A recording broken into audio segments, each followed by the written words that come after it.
Olá, e se a nossa razão não for a nossa maior força? Nessa análise, vamos mergulhar na ideia revolucionária de Antônio Damasio, que basicamente vira de cabeça para baixo o que a gente acha que sabe sobre a relação entre mente e corpo e, pasmem, até a nossa civilização. Essa é a pergunta central que vai guiar a gente aqui. E se a nossa capacidade de sentir não for uma fraqueza que a gente precisa controlar, mas sim a verdadeira base da nossa inteligência e da nossa cultura? Vamos descobrir. Para a gente começar a entender essa ideia, o ponto de partida é o que o próprio Damasio chama de a grande inversão. É um desafio direto a uma crença que moldou o pensamento ocidental por séculos, a relação entre mente e corpo.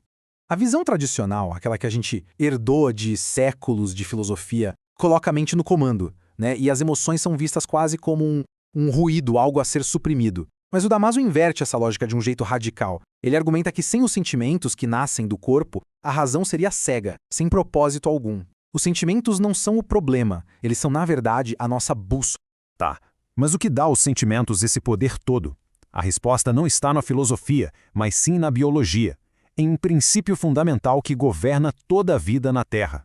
O nome desse princípio é homeostase. Basicamente, é o esforço contínuo que todo ser vivo faz para manter o equilíbrio interno. Pensa só, antes da gente pensar em qualquer coisa, o nosso corpo já está trabalhando em silêncio para garantir uma única coisa, a continuação da vida.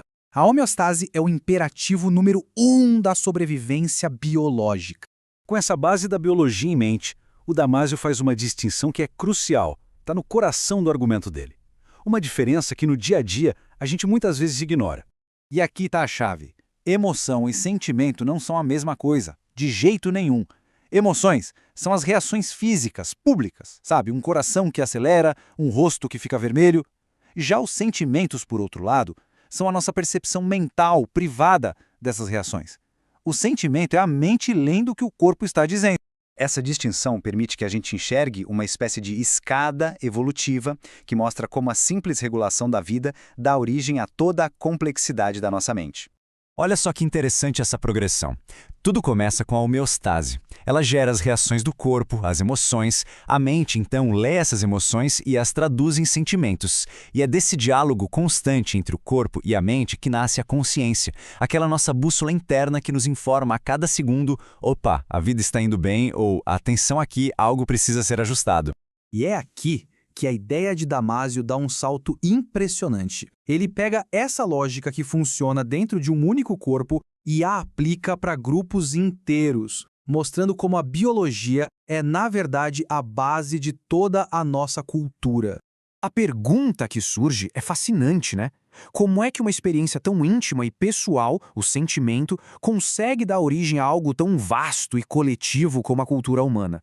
A resposta é surpreendentemente simples. A cultura é a homeostase em escala coletiva. Assim como um único organismo busca o equilíbrio para sobreviver, uma sociedade de organismos cria ferramentas para fazer exatamente a mesma coisa.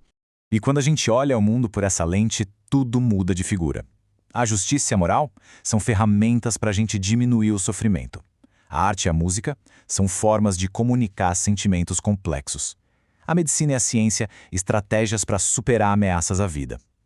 Todas as nossas maiores criações culturais são, lá no fundo, respostas a essa necessidade biológica de bem-estar.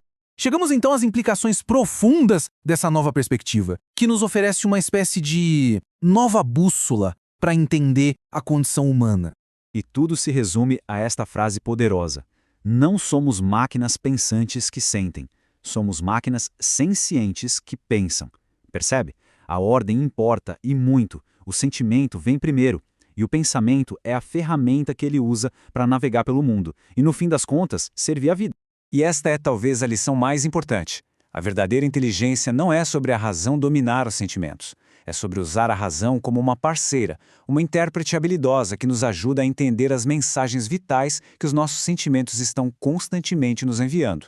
E assim fica uma reflexão final. Se os sentimentos são a base de tudo, desde a menor decisão pessoal até as maiores construções culturais, A pergunta inevitável é: que sentimentos estão guiando as escolhas que fazemos como indivíduos e como sociedade?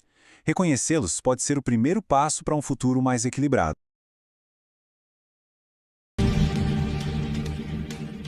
Segue e compartilha. Eu sou o psicólogo Macedo.